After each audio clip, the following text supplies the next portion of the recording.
Ground-penetrating radar works by listening for echoes of electromagnetic waves bouncing off objects in the ground. Geophysicist Christopher Mancuso is also listening for echoes of the past. Sadly, we do find new anomalies which we believe are associated with burials. He's a member of Sioux Valley Dakota Nation, leading the science in the search for potential unmarked graves at the former Brandon Residential School. It's opened a different ugly side of that, where an anomaly represents something quite awful. And I do need to step back and think about that.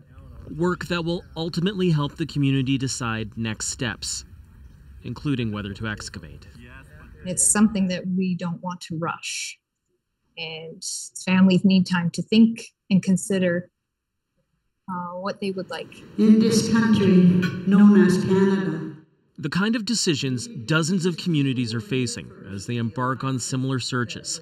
At a recent gathering in Winnipeg, there were calls to develop programs to deal with that personal and community trauma. I think it's really important for people to understand it's a different type of grief that communities are experiencing. It's this ambiguous loss, this not knowing. It's a hard journey for us.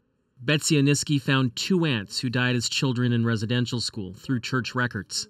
She's still looking for a third, encouraging other families not to give up. Just to continue to look for their loved ones too, like we do. But it's still a long journey for us to find one more grave. As Sioux Valley's search turns up anomalies, understanding what the data means will take time. It is difficult to detach sometimes from an emotional level.